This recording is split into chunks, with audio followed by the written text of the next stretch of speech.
आज हम सभी राष्ट्रपति क्रमानुसार जो कि भारत के सभी राष्ट्रपति हैं क्रमानुसार उन पर चर्चा करने वाले हैं। राष्ट्रपति से जुड़े सभी महत्वपूर्ण पॉइंटों जो कि आपके एग्जाम में आने वाले सभी प्रश्नों पर चर्चा करने वाले हैं।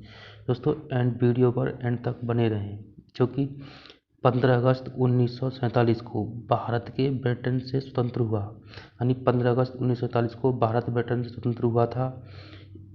इस व्यवस्था के तहत भारत के गवर्नर जनरल को भारत के राष्ट्र प्रमुख के रूप में स्थापित किया गया, जिन्हें भारत के प्रधानमंत्री की सलाह पर नियुक्त करना था। भारत के अंतिम ब्रिटिश वायसराय लॉर्ड माउंटबेटन, जो कि भारत के पहले गवर्नर जनरल बने थे। भारत के पहले भारतीय गवर्नर जनरल चक्रवर्ती राजगोपालाचारी बने थे, जो कि यह भारत का इतिहास है।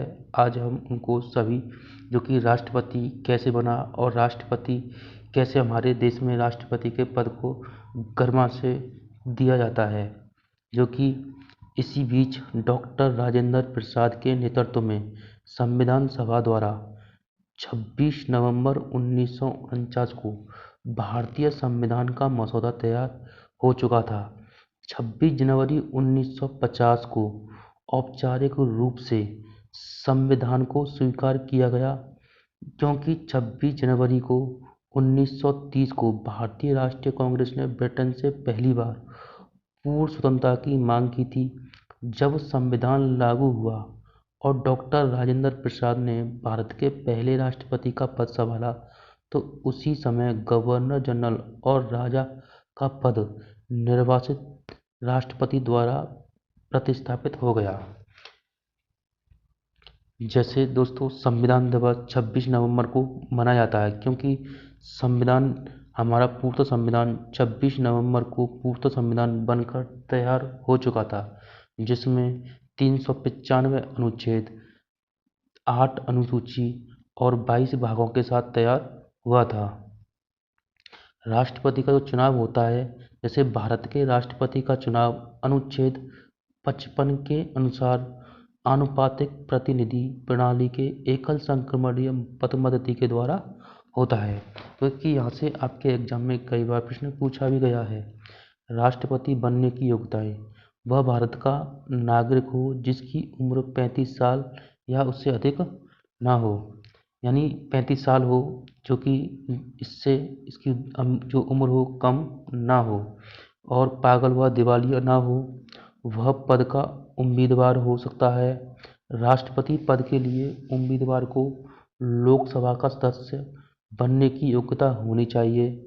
सरकार के अधीन कोई भी लाभ का पद धारण किया हुआ नहीं होना चाहिए। राष्ट्रपति के निर्वाचन संबंधित किसी भी विवाद में निर्णय लेने का अधिकार उच्चतम न्यायालय को है। जो राष्ट्रपति के जो निर्वाचन जो संबंधित जो विवाद होते हैं, उनका जो निपटारा कौन करता है? उच्चतम न्यायालय, जो कि सुप्रीम कोर्ट है, वो राष्ट्रपति के चुनावों को खारिज करता है। यानी राष्ट्रपति के चुनाव संबंधित कोई विवाद होता है तो उनको कौन सुलझाता है? उच्चतम न्यायालय, यानी सुप्रीम कोर्ट। ये प्रश्न कई बार आपके एग्जाम में भी पूछा गया है। निम्नलिखित कुछ कार्यालय धारकों को राष्ट्रपति के उम्मीदवार के रूप में खड़ा होने की अनुमति दी गई है। जैसे आगे वर्तमान राष्ट्रपति, जो कि वर्तमान में राष्ट्रपति होगा, वो उम्मीदवार बन सकता है। वर्तमान में जो उपराष्ट्रपति होगा वो भी जो कि चुनाव में खड़ा हो सकता है। जो कि किसी भी राज्य का जो राज्यपाल होगा वो भी चुनाव में राष्ट्रपति के चुनाव में भागीदार बन सकता है, यानी राष्ट्रपति का चुनाव लड़ सकता है। संघ या किसी राज्य के जो मंत्री हैं, जैसे संघ हो या किसी भी राज्य का जो मंत्री होगा, वो राष्ट्रपति का चुनाव लड़ने के लिए तैयार हो सकता है। यानी राष्ट्रपति के चुनाव में ये सभी भाग ले सकते हैं, यानी राष्ट्रपति के चुनाव के उम्मीदवार बन सकते हैं। राष्ट्रपति से जुड़े सभी महत्वपूर्ण अनुच्छेदों को हम क्रमानुसार जानने का प्रयास करेंगे, क्योंकि आपके कॉम्पिटिटिव एग्जाम में यहाँ से कई बार प्रश्न पूछे जाने की संभावना रहती है। जैसे अनुच्छेद 52 में राष्ट्रपति पद का उल्लेख है। इसके द्वारा राष्ट्रपति का देश के लिए क्या योगदान है बताया गया, यानी राष्ट्रपति का जो पद दिया गया है कि राष्ट्रपति हमारे देश में क्या क्या योगदान दे सकता है। जो कि अगला अनुच्छेद है अनुच्छेद 53। अनुच्छेद 53 के अनुसार संघ की कार्यपालिका की जो शक्ति होती है भारतीय जो राष्ट्रपति होता है उसमें निहित होती है। अनुच्छेद जो 54 होता है, अनुच्छेद 54 में राष्ट्रपति के निर्वाचन का उल्लेख किया गया है। निर्वाचन का उल्लेख किसमें किया गया है? अनुच्छेद 54 में। अनुच्छेद 55 में राष्ट्रपति के निर्वाचन एकल संक्रमणीय आनुपातिक मत पद्धति से होता है। जो राष्ट्रपति का जो चुनाव है, जो कि निर्वाचन की जो प्रक्रिया है किसके द्वारा होती है? एकल संक्रमणीय आनुपातिक मत पद्धति के द्वारा होती है। अनुच्छेद 56। अनुच्छेद 56 राष्ट्रपति अपने पद ग्रहण की तारीख से 5 वर्ष की अवधि तक पद धारण करेगा। जो कि इसमें बताया गया है अनुच्छेद 56 में राष्ट्रपति जो कि अपना पद ग्रहण की जो तारीख होती है उससे 5 वर्ष तक राष्ट्रपति पद धारण कर सकता है। अनुच्छेद 57। अनुच्छेद 57 में राष्ट्रपति पद के लिए पुनर्निर्वाचन यानी इलेक्शन की पात्रता का वर्णन किया गया है। यानी राष्ट्रपति अनुच्छेद 57 के तहत पुनः राष्ट्रपति का पुनर्निर्वाचन किया जा सकता है। अनुच्छेद 58। अनुच्छेद 58 ये बताता है कि राष्ट्रपति पद के लिए पात्र होने के लिए उसकी योग्यताएं निर्धारित करता है, जो कि अभी हमने राष्ट्रपति बनने की योग्यताएं जानी थी। अनुच्छेद 59। अनुच्छेद 59 बताता है राष्ट्रपति कार्यालय की शर्तों से संबंधित है। ये राष्ट्रपति जो कार्यालय किस प्रकार राष्ट्रपति कार्य करेगा, राष्ट्रपति की जो कार्यशक्ति अनुच्छेद 59 में निर्धारित की गई हैं। अनुच्छेद 61। अनुच्छेद 61 क्या करता है? राष्ट्रपति महाभियोग। राष्ट्रपति जो महाभियोग लगाया जाता है कि राष्ट्रपति अगर कोई भी किसी के विरुद्ध जैसे कोई राष्ट्रपति ने कोई गलत कार्य कर दिया तो राष्ट्रपति के विरुद्ध महाभियोग लाया जा सकता है। अनुच्छेद 23। अनुच्छेद 123 क्या बताता है कि अनुच्छेद 23 राष्ट्रपति द्वारा अध्यादेश जारी करने की शक्ति प्रदान करता है। अध्यादेश क्या होता है? जैसे संसद में कोई सत्र चल रहा है तो उसमें हंगामा खड़ा होता है तो राष्ट्रपति अध्यादेश जारी करके सत्र को समाप्त कर सकता है। अनुच्छेद 72। अनुच्छेद 72 के तहत राष्ट्रपति क्षमादान की शक्ति प्रदान की गई है। राष्ट्रपति जैसे क्षमादान क्या होता है? जैसे किसी ने मर्डर कर दिया और जो कि जज ने फैसला सुना दिया और उसकी जो कि क्षमादान की शक्ति होती है, जैसे कलम तोड़ते हैं जो कि जज, तो उसको लिख दिया जाता है कि अब इसमें मैं कुछ नहीं कर सकता। तो इसमें केवल राष्ट्रपति ही अपनी योग्यता के अनुसार, अपने अनुभव के अनुसार राष्ट्रपति क्षमादान की शक्ति दे सकता है और उसकी जांच की कार्रवाई दोबारा दे सकता है। अब जानते हैं राष्ट्रपति जो कि क्रमानुसार भारत के सभी राष्ट्रपति जो कि आपके एग्जाम संबंधित हैं, मैंने पॉइंट टू पॉइंट लिया है और उनके सभी जो कि राष्ट्रपति हैं सभियों के बारे में मैंने जीवन परिचय का लिया हुआ जो कि आपके एग्जाम संबंधित हैं। भारत के पहले राष्ट्रपति कौन थे? जो कि भारत के पहले राष्ट्रपति डॉक्टर राजेंद्र प्रसाद जी थे, जो कि आप इनके जीवन परिचय के बारे में जान सकते हैं। जो कि कार्यकाल इनका 1950 से 1962 ईस्वी तक चला था। इनका जन्म 3 दिसंबर 1884 ईस्वी को हुआ। इनकी मृत्यु 28 फरवरी 1963 ईस्वी को हुई। यानी 1884 से 1963 तक इन्होंने भारत के लिए अहम कार्य किया। इनका जो जन्म स्थान है बिहार के सारण जिले जो कि अब सीवान कहा जाता है, जो कि जीरादेई नामक गांव में हुआ था। राष्ट्रपति होने के अतिरिक्त उन्होंने भारत के पहले मंत्रिमंडल में 1940 एवं 1947 में कृषि और खाद्य मंत्री का दायित्व निभाया। सम्मान से उन्हें प्राय राजेंद्र बाबू कहकर पुकारा जाता है। आपको अगर पूछा जाए कि राजेंद्र बाबू किसे कहा जाता है तो डॉक्टर राजेंद्र प्रसाद जी को ही राजेंद्र बाबू कहा जा सकता है। इसमें कोई कन्फ्यूजन नहीं है। देख सकते हैं ये इनकी फोटो भी है। भारत के दूसरे राष्ट्रपति कौन थे? भारत के दूसरे राष्ट्रपति जो कि सर्वपल्ली राधाकृष्णन भारत के दूसरे राष्ट्रपति बने थे।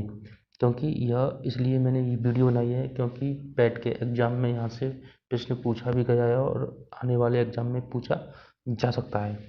अब देख सकते हैं राधा कृष्ण, जो कि सर्वपल्ली राधाकृष्ण जी हैं, उनके बारे में हम सभी पॉइंट टू पॉइंट जानने का प्रयास करते हैं। जिसके इनका कार्यकाल 1962 से 1967 तक रहा है। जिनकी जो जन्म तिथि है 5 सितंबर से 1888 ईस्वी तक इनका जीवन काल है। इनका जो देहांत हुआ था 17 अप्रैल 1975 को हुआ था। जन्म जो स्थान है इनका तमिलनाडु के तिरुवनंतपुरम में हुआ था। तिरुवनंतपुरम जो कि तमिलनाडु का एक गांव है, वहां पर इनका जन्म हुआ था। डॉक्टर सर्वपल्ली राधाकृष्ण भारतीय संस्कृत के ज्ञानी, एक महान शिक्षकविद, महान दार्शनिक भी रह चुके हैं।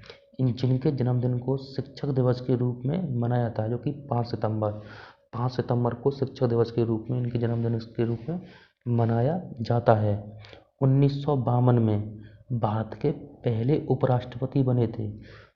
अगर आपको एग्जाम में पूछा जाए कि भारत के पहले उपराष्ट्रपति कौन बने थे, सर्वपल्ली राधाकृष्ण, जो कि 1952 में बने थे। 1954 में इनको भारत रत्न से सम्मानित किया गया था। इनको भारत रत्न, जो कि 3 व्यक्तियों के साथ भारत रत्न दिया गया था। इन 3 व्यक्तियों में से डॉक्टर सर्वपल्ली राधाकृष्ण, जो कि एक महान दार्शनिक और महान शिक्षाविद थे, जिन्होंने एक भारत रत्न से सम्मानित किया गया था। भारत के तीसरे राष्ट्रपति कौन बने थे, जो कि भारत के तीसरे राष्ट्रपति कौन से? डॉक्टर जाकिर हुसैन जी। डॉक्टर जाकिर हुसैन जी को भारत के तीसरे राष्ट्रपति का गौरव प्राप्त हुआ है, जिनके बारे में हम पॉइंट टू पॉइंट जानने का प्रयास करेंगे। जैसे इनका कार्यकाल 1967 से 1969 तक रहा है, जो कि इनकी जन्म तिथि है 8 फरवरी 1897 को इनका जन्म हुआ। इनका देहांत 3 मई 1969 को इनका देहांत हुआ था। जन्म स्थान इनका हैदराबाद के धनाड़े पठान परिवार में हुआ था। स्वतंत्रता सेनानी, भारत के तीसरे राष्ट्रपति एवं प्रथम मुस्लिम राष्ट्रपति थे। आपको एग्जाम में ये भी पूछा जा सकता है कि भारत के प्रथम मुस्लिम राष्ट्रपति कौन थे? डॉक्टर जाकिर हुसैन, जिनका जो कि कार्यकाल 13 मई 1967 से 3 मई 1969 तक था, जो कि हम कार्यकाल पहले से जान लिया है। 1962 में भारत के उपराष्ट्रपति भी बने थे, जो कि आप इनको फोटो में भी देख सकते हैं। डॉक्टर जाकिर हुसैन की ये फोटो है। भारत के चौथे राष्ट्रपति कौन बने थे, जो कि भारत के चौथे राष्ट्रपति बीबी गिरी जी को भारत के चौथे राष्ट्रपति का गौरव प्राप्त हुआ था। अब हम इनके बारे में पॉइंट टू पॉइंट जान लेते हैं। इनका जो कि कार्यकाल है, जो कि 1969 से 1974 तक इनका कार्यकाल रहा है।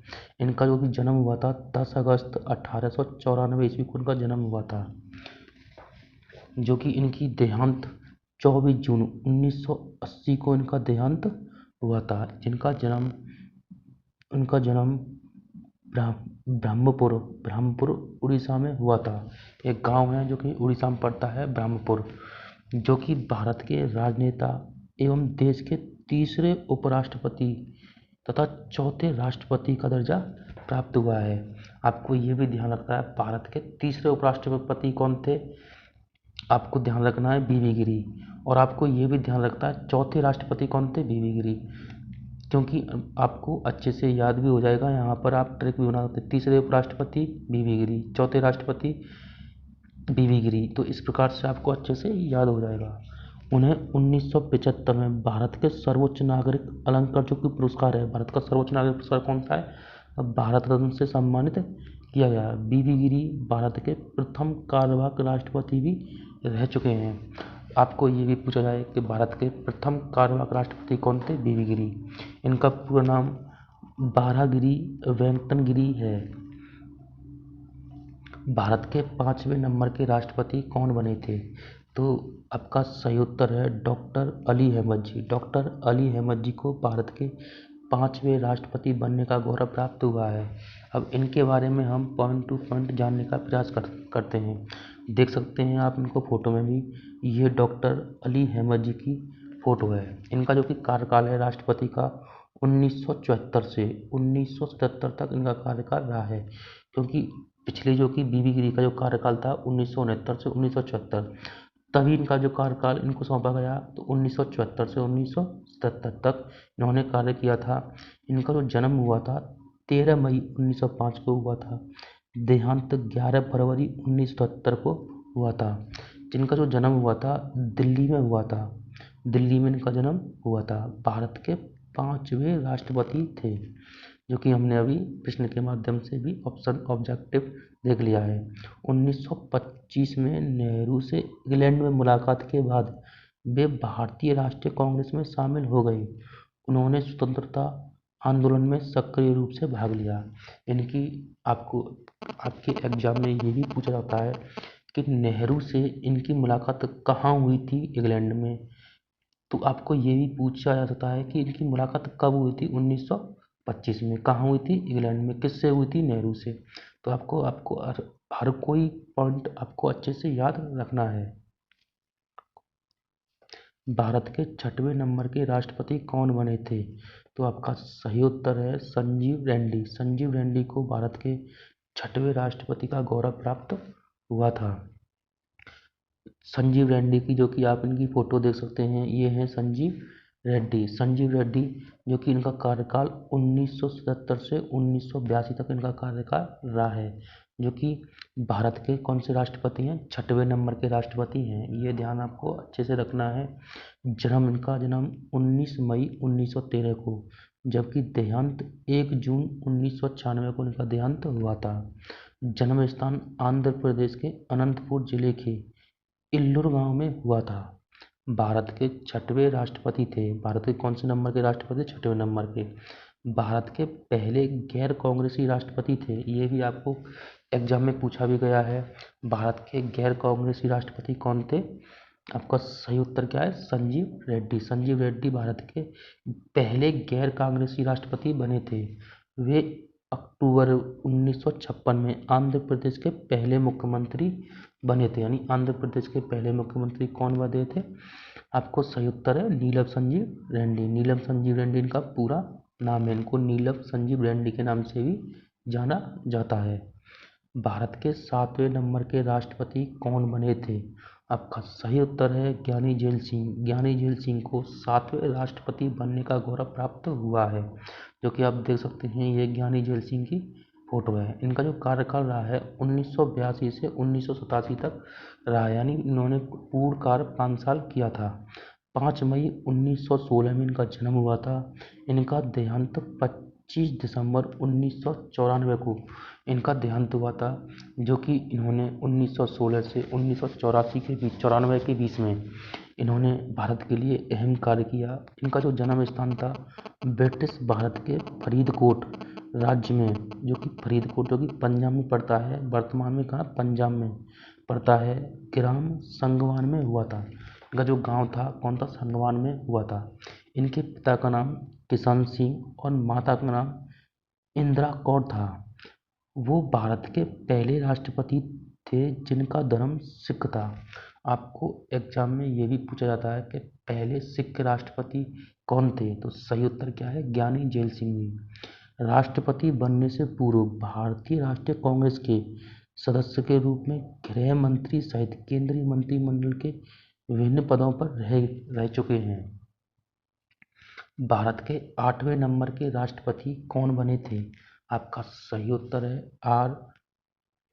आर वेंकट रमन। आर वेंकट रमन भारत के 8वें नंबर के राष्ट्रपति बनने का गौरव प्राप्त हुआ है। जो कि इनके बारे में कुछ महत्वपूर्ण पॉइंटों को जानने का प्रयास करते हैं। जैसे 1987 से 1992 तक का कार्यकाल रहा है। जन्म इनका 4 दिसंबर 1910 को हुआ था। जब इनकी मृत्यु 27 जनवरी 2001 में इनकी मृत्यु हुई थी। इनका जो जन्म स्थान है तमिलनाडु में तंजौर के पास पट्टुकोट्टई के छोटे से एक गांव था राजमदम गांव में उनका जन्म हुआ था। जो कि आप इनकी फोटो देख सकते हैं, आर वेंकट रमन की ये फोटो है। भारत के 9वें नंबर के राष्ट्रपति कौन बने थे? जो कि आप देख सकते हैं भारत के 9वें नंबर के राष्ट्रपति का गौरव प्राप्त शंकर दयाल शर्मा जी को भारत के 9वें राष्ट्रपति बनने का गौरव प्राप्त हुआ है। शंकर दयाल जी शर्मा इनके बारे में कुछ जानने का प्रयास करते हैं। जैसे इनका कार्यकाल 1992 से 1997 तक इनका कार्यकाल रह चुका है। इनका जो जन्म हुआ था 19 अगस्त 1918 को, देहांत 26 दिसंबर 1999 को इनका देहांत हुआ था। इनका जो जन्म स्थान है मध्य प्रदेश के सीहोर जिले के अमोना गांव में हुआ था, जो कि आप इनकी फोटो भी अच्छे से देख सकते हैं शंकर दयाल शर्मा जी की। आपका अगला प्रश्न है, भारत के 10वें नंबर के राष्ट्रपति कौन बने थे? आपका सही उत्तर है के.आर. नारायण। के.आर. नारायण को भारत के 10वें राष्ट्रपति बनने का गौरव प्राप्त हुआ है। जो कि हम के.आर. नारायण के कुछ महत्वपूर्ण पॉइंटों पर डिस्कस करने वाले हैं। जैसे 1997 से 2002 तक इनका कार्यकाल रहा है। इनका जो जन्म है 27 अक्टूबर 1920 को हुआ था, जो कि इनकी देहांत हुआ था 27 जनवरी 2001 को इनका देहांत हुआ था। जन्म स्थान इनका केरल का एक गांव था पेरुंथोनम, जो कि उझावुर त्रावणकोर में हुआ था। यानी एक गांव था त्रावणकोर, यानी उझावुर त्रावणकोर में इनका जन्म हुआ था। भारत के पहले दलित राष्ट्रपति थे।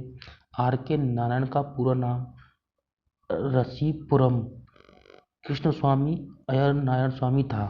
इनका पूरा नाम क्या था? रासीपुरम कृष्णस्वामी अय्यर नारायण स्वामी था। नारायण अंग्रेजी साहित्य के भारतीय लेखकों में सबसे महान उपन्यासकारों में गिने जाते हैं।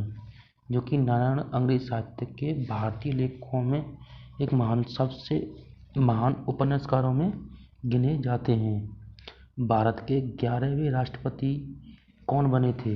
भारत के 11वें राष्ट्रपति का, जो कि doctor APJ Abdul Kalam. Doctor APJ Abdul Kalam तो कौन नहीं जानता, को दुनिया बच्चा जानता है। जो कि आप इनको फोटो में भी देख सकते हैं, एक ऐसी मुस्कुराहट के साथ, जो कि इनकी मुस्कुराहट ही सबको बेहद पसंद आती है। इन्होंने जो कार्य किया था 2002 से 2007 तक राष्ट्रपति के गौरव होने तक इन्होंने अच्छा कार्य किया, जो कि इन्होंने भारत के लिए बहुत ही अहम भूमिका निभाई राष्ट्रपति के गौरव के रूप में। और मिसाइल मैन, जो कि इन्होंने एक वैज्ञानिक के रूप में एक अच्छा कार्य किया। इनका जो जन्म तिथि है 15 अक्टूबर 1931 को इनका जन्म हुआ था, जो कि देहांत हुआ था 27 जुलाई 2015 को इनका देहांत हुआ था। जिनका जो जन्म स्थान है धनुषकोडी गांव, जो कि रामेश्वर तमिलनाडु में पड़ता है। कौन सा गांव है? धनुषकोडी गांव, कि कहाँ पड़ता है? तमिलनाडु के रामेश्वर जिले में। जो कि अबुल पारीकर, इनका जो कि पूरा नाम है अबुल पारीकर जैनुद्दीन अब्दुल कलाम। जो कि इनका पूरा नाम क्या है? अबुल पकीर जैनुद्दीन अब्दुल कलाम, जो कि मिसाइल मैन और जनता के राष्ट्रपति के नाम से भी इनको जाना जाता है। किसके नाम से? यानी अबुल पकीर जैनुद्दीन अब्दुल कलाम, जो कि मिसाइल मैन या जनता के राष्ट्रपति के नाम से भी इनको जाना जाता है। वे भारत के पूर्व राष्ट्रपति, जाने माने वैज्ञानिक, अभियंता, इंजीनियर के रूप में विख्यात थे, क्योंकि इन्होंने भारत में जो योगदान दिया है शायद ही किसी ने योगदान दिया होगा। इन्होंने सिखाया है, जीवन चाहे जैसे भी परिस्थितियों में क्यों ना हो, पर जब आप अपने सपने को पूरा करने की ठान लेते हैं तो उन्हें पूरा करके ही रहते हैं। इनके ये शब्द हैं, जिन्होंने सिखाया, जीवन में चाहे जैसी भी परिस्थिति में क्यों ना हो, पर जब आप अपने सपने को पूरा करने के लिए ठान लेते हैं तो उन्हें पूरा करके ही रहते हैं। इन्होंने मुख्य रूप से एक वैज्ञानिक और विज्ञान के व्यवस्थापक के रूप में 4 दशकों तक रक्षा अनुसंधान एवं विकास संगठन DRDO में, भारतीय अंतरिक्ष अनुसंधान संगठन इसरो इसरो यानी संभाला। वह भारत के नागरिक अंतरिक्ष कार्यक्रम में एक सैन्य मिसाइल मैन विकास के प्रयासों में शामिल रहे हैं। और APJ अब्दुल कलाम के कुछ पॉइंट हैं, उनको भी जानते हैं। 1997 में भारत के सर्वोच्च नागरिक सम्मान भारत रत्न से सम्मानित किया गया। 1990 में भारत सरकार द्वारा पद्म विभूषण से सम्मानित किया गया। 1981 में भारत सरकार द्वारा पद्म भूषण से सम्मानित किया गया। उनकी महत्वपूर्ण कुछ पुस्तकें हैं: wings of fire, mission India, India 2020, a vision for the new millennium, inspiring thought. ये इनकी कुछ महत्वपूर्ण पुस्तकें हैं, क्योंकि बहुत ही महत्वपूर्ण पुस्तकें हैं। इनको आपको भी पढ़ना चाहिए, क्योंकि हमें अपने जो कि पूर्वज हैं उनसे ही हमें प्रेरणा मिलती है, और मैं भी इनके बारे में पढ़ता रहता हूँ। अब्दुल कलाम जी ने एक बात कही थी, जैसे सबसे उत्तम कार्य क्या है? सबसे उत्तम कार्य क्या है? किसी इंसान के दिल को खुश करना, ये सबसे बड़ा उत्तम कार्य। यानी हम किसी इंसान के दिल को खुश कर देंगे तो ही, जैसे मैं पढ़ा रहा हूँ, अगर आपको मेरी पढ़ाई की, मैं आपको पढ़ाने का तरीका अच्छा लग रहा है, तो आपको अंदर से एक महसूस होगा, हाँ ये बंदा कुछ अच्छा पढ़ा रहा है। तो इस प्रकार से आपको खुश करना, या आपको जो आप में जो कि टैलेंट है, आप अपने टैलेंट से किसी को प्रभावित करना, इससे भी आप किसी भूखे को खाना देना, या ज़रूरतमंद की मदद करना, किसी दुखियारे को दुख हल्का करना, और किसी घायल की सेवा करना।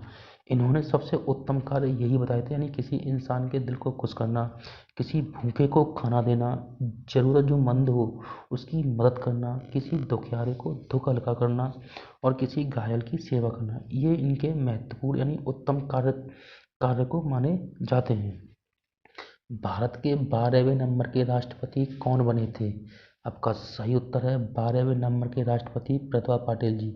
प्रतिभा पाटिल जी भारत की 12वीं नंबर की राष्ट्रपति बनी थी। जो कि प्रतिभा पाटिल जी की ये इनकी फोटो है, और इनकी कार्यकाल है जो कि 2007 से 2012 तक इन्होंने भारत के अहम कार्य में योगदान दिया है। इनका जो जन्म हुआ था 5 सितंबर 1888 को इनका जन्म हुआ था। इनका जन्म स्थान महाराष्ट्र के जलगांव जिले में एक नंदगांव, छोटा सा एक गांव है नंदगांव, उसमें इनका जन्म हुआ था। प्रतिभा पाटिल जी देश की प्रथम महिला राष्ट्रपति बनी थी। यानी देश की पहली महिला राष्ट्रपति कौन थी? प्रतिभा पाटिल जी देश की पहली महिला राष्ट्रपति थी, क्योंकि ये कई बार एग्जाम में भी पूछा गया है। राष्ट्रपति चुनाव में प्रतिभा पाटिल ने अपने प्रतिद्वंदी भैरों सिंह शेखावत को 3 लाख से ज़्यादा मतों से हराया था। जो कि इनके जो प्रतिद्वंदी थे चुनाव लड़ने में, कौन थे? भैरों सिंह शेखावत को इन्होंने हराया था। इनकी जो शिक्षा, महाराष्ट्र से ही इन्होंने अपनी शिक्षा प्रारंभ यानी शिक्षा वहीं से इन्होंने प्राप्त की। इन्होंने अपनी शिक्षा में BA, MA, LLB इन्होंने महत्वपूर्ण अन्य शिक्षाएं डिग्रियां प्राप्त की। भारत के 13वें राष्ट्रपति का गौरव किसे प्राप्त हुआ है? आपका सही उत्तर है प्रणब मुखर्जी। प्रणब मुखर्जी भारत के 13वें राष्ट्रपति बने थे।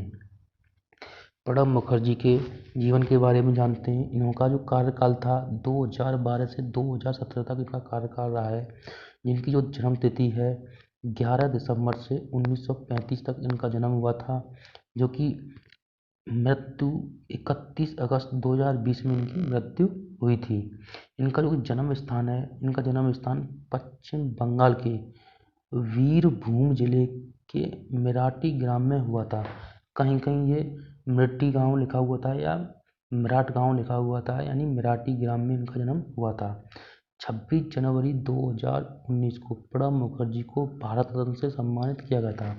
2019 में यही पूछा गया 2019 में भारत रत्न किसे प्राप्त किया गया था? प्रणब मुखर्जी को।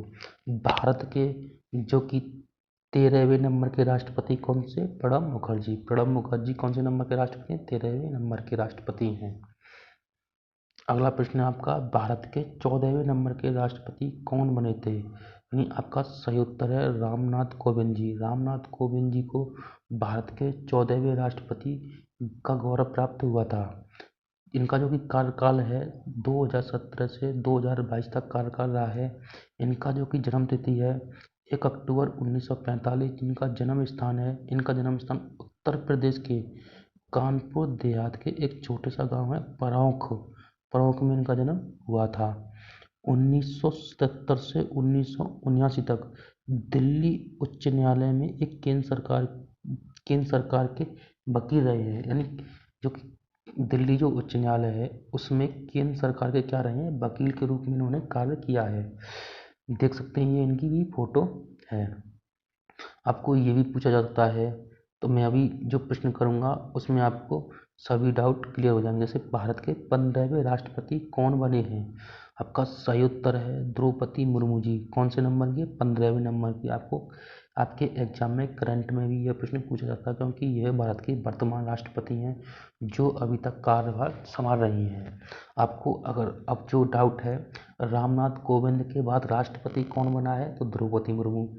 आपको ये भी पूछा, द्रौपदी मुर्मू से पहले राष्ट्रपति पद पर कौन आसन था? तो रामनाथ कोविंद। तो आपको ये ध्यान दोनों पॉइंट रखने हैं। अब द्रौपदी मुर्मू के बारे में हम जान सकते हैं। द्रौपदी मुर्मू जी, जो कि इनका कार्यकाल 2022 से अब तक चल रहा है। इनका जो जन्म हुआ था 20 जून 1958 ईस्वी में इनका जन्म हुआ था। इनका जो जन्म स्थान है उड़ीसा के मयूरभंज जिले में एक सुदूर गांव में एक आदिवासी परिवार में हुआ था, जो कि भारत की पहली आदिवासी महिला राष्ट्रपति भी ये बनी चुकी हैं। यानी ये भी आपको प्रश्न पूछा जाता है कि भारत की पहली महिला आदिवासी राष्ट्रपति कौन बनी है, ये भी पूछा जाता है। और आपको ये भी प्रश्न पूछा जाता है भारत की दूसरी महिला राष्ट्रपति कौन बनी है? द्रौपदी मुर्मू जी। द्रौपदी मुर्मू जी भारत की दूसरी महिला राष्ट्रपति बनी है। वे वे पूर्व में उड़ीसा सरकार में मंत्री और झारखंड की राज्यपाल रह चुकी हैं। यानी उड़ीसा में कुछ जो कि सरकार में मंत्रियों के पद पर रह चुकी हैं और झारखंड में राज्यपाल जो पद होता है उस पर आसन रह चुकी हैं। द्रौपदी मुर्मू राजनीति में आने से पहले एक सामान्य क्लर्क के रूप में कार्य किया है, शिक्षक के रूप में कार्य किया है। इन्होंने एक क्लर्क के रूप में कार्य किया था और जो कि शिक्षक पढ़ाते हैं उनके रूप में कार्य किया है। यहीं तक हैं, जो कि मेरे पढ़ाने का तरीका आपको कैसा लगा? अच्छा लगा तो वीडियो को ज़रूर लाइक करें। जय हिंद, जय भारत।